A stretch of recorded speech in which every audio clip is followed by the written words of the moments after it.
Hello guys, it's Mrs. Kraus, and this video is about the Unit 5 Part 2 notes on meiosis. Now we started last class by reviewing mitosis, which was the topic of our Part 1 notes.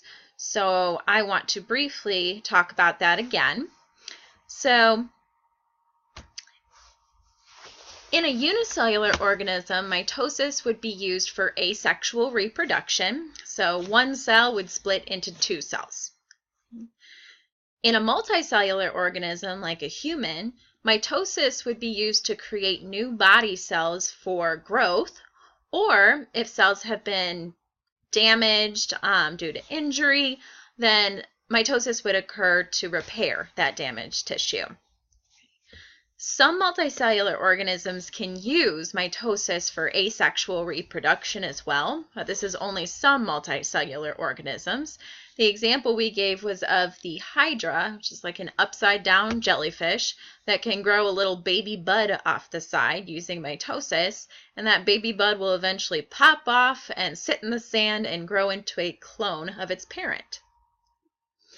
Now, mitosis is a type of cell division that starts with one diploid parent cell.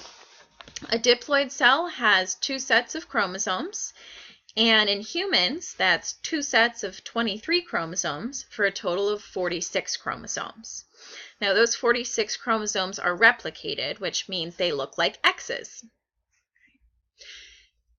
In humans, that parent cell is going to be a normal body cell, which is also called a somatic cell, like a blood cell, bone cell, muscle cell, skin cell, or nerve cell.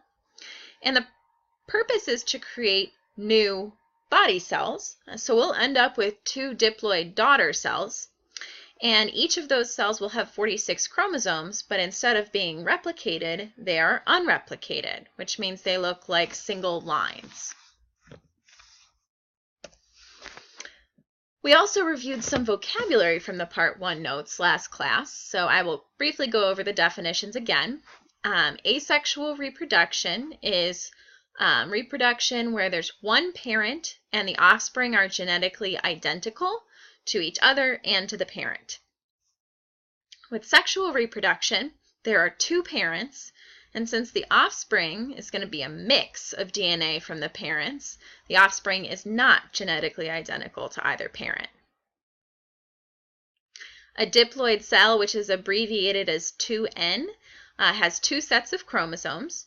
In humans, one set of chromosomes is 23 chromosomes, so a diploid human cell would have two sets of 23 chromosomes for a total of 46 chromosomes.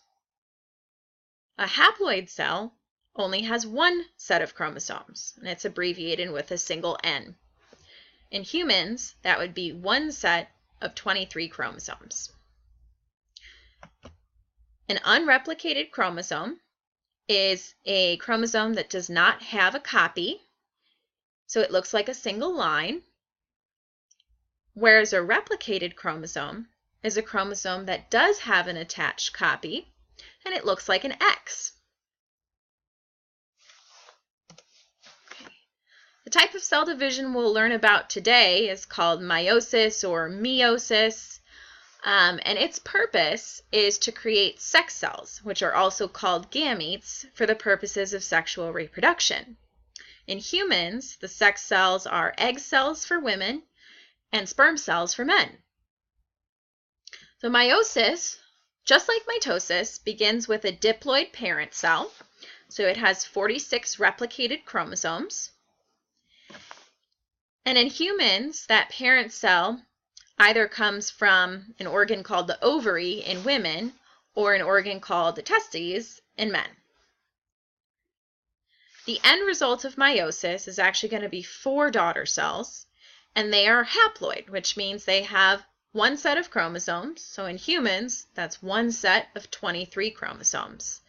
And these 23 chromosomes will be unreplicated, so they look like single lines. Now you have this image in your notes that kind of summarizes some differences between mitosis and meiosis, but I'd like to make some additions to that image. So I'm going to show you one that I've drawn, and you can make the changes on this one that's in your notes. Okay. So on the left, we have a diagram of mitosis. And during mitosis, this is our diploid parent cell, and it's going to divide one time to create two diploid daughter cells.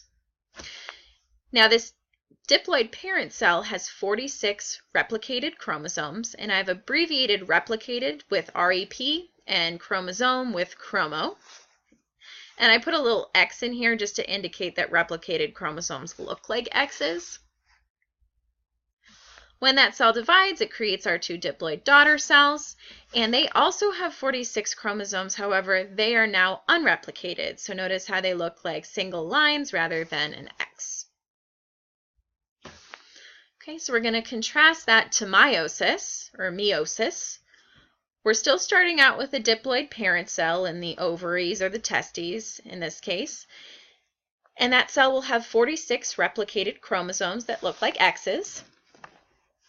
Now, meiosis is actually broken down into two stages. Meiosis 1, that's why I have a little Roman numeral 1 here, and meiosis 2, and I have a Roman numeral 2 here in green. So during meiosis 1, the original parent cell divides to create two daughter cells. These daughter cells have 23 chromosomes, so since they have half the chromosomes of the diploid parent cell, they're considered haploid cells. They are still replicated chromosomes, which is why I said rep chromo, so they still look like X's.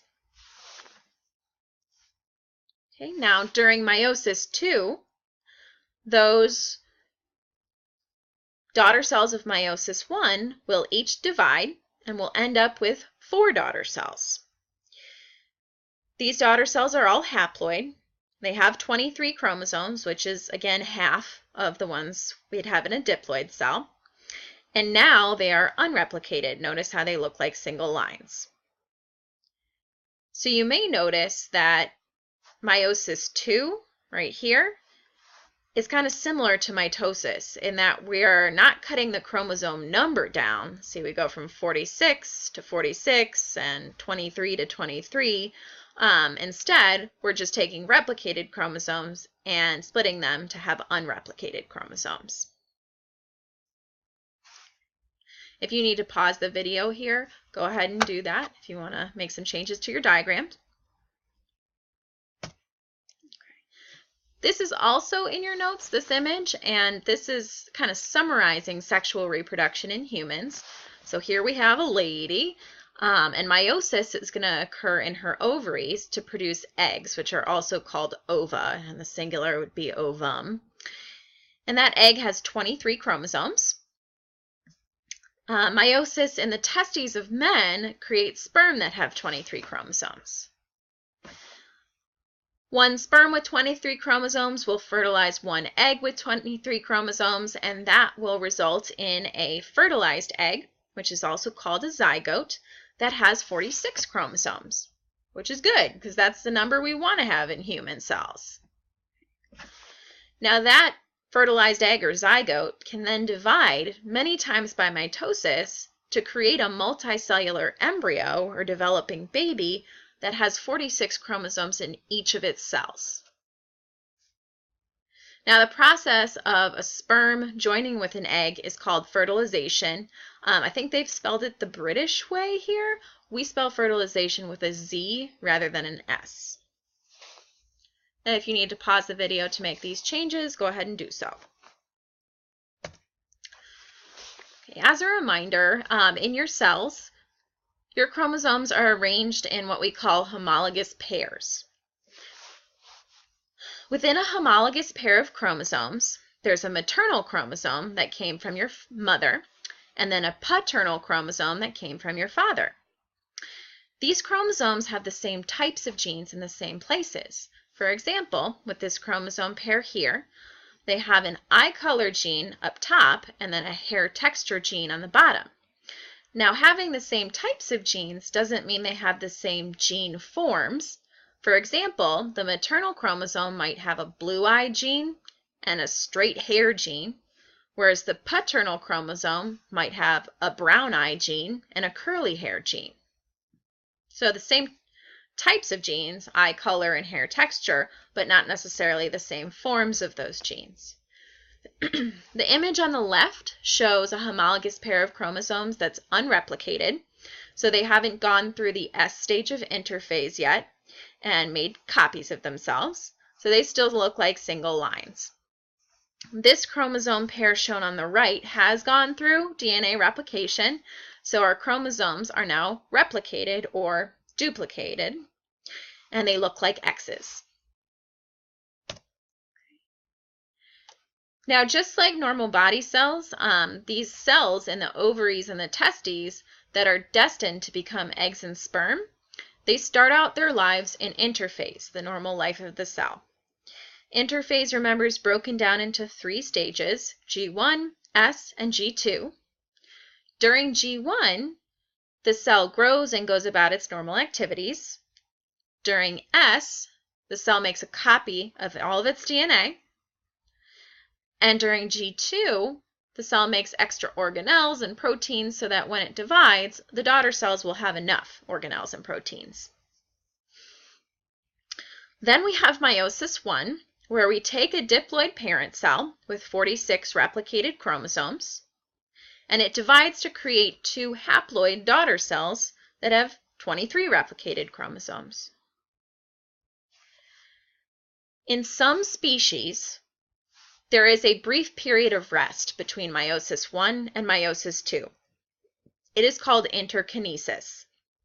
Typically, we don't call this interphase because interkinesis does not involve DNA replication. So the DNA does not make a copy of itself again. For this reason, we don't want to call it interphase because that implies that DNA replication takes place. So we're going to call it interkinesis instead. After interkinesis, meiosis 2 occurs, and that's when we take the 2 daughter cells from meiosis 1 and divide them again to create 4 haploid daughter cells. And these daughter cells have 23 chromosomes, but this time they're unreplicated chromosomes. They look like lines. Now, in some species, they just go straight from meiosis 1 into meiosis 2. They don't use interkinesis. And this just shows meiosis to create human sperm cells. So we start out with 1 testes cell in men, and it divides 2 times to create 4 haploid sperm. So during meiosis 1 and meiosis 2, we see the same stages happening that take place in mitosis. So there will be a prophase, metaphase, anaphase, and telophase for meiosis 1 and meiosis 2. Now, if it's occurring during meiosis 1, we put a 1 after it, like this says prophase 1. And if it's happening during meiosis 2, we'll put a 2 after it, okay, like prophase 2. So one of the key events that happens during prophase 1 is homologous chromosomes will come next to each other. When they come next to each other, this is called synapsis. Normally, they're just kind of floating around in the nucleus. The homologous pairs of chromosomes are not lined up next to each other. But during prophase 1, they do come together, which is again called synapsis. And we often call that pair of homologous chromosomes a tetrad. Tetra means 4, and in this case, we're referring to the 4 chromatids or sides of the chromosomes. So we have 1 circled in red here, 2 right next to it, and then on the other chromosome, 3 on the left side, 4 on the right side. So 4 chromatids. Now, once they've come next to each other, they actually exchange chunks of DNA, and you can see that happening in the little legs of these chromosomes here. So they're exchanging chunks of DNA in a process called crossing over. This happens at different locations on the chromosomes each time, and those locations where crossing over is taking place are called chiasmata. Now, because the crossing over happens at different locations each time, no 2 eggs created by the same woman are genetically identical, and no 2 sperm created by the same man are genetically identical. So that's why even though you have the same mother and father as your sibling, you don't look or act completely the same. So you have different traits.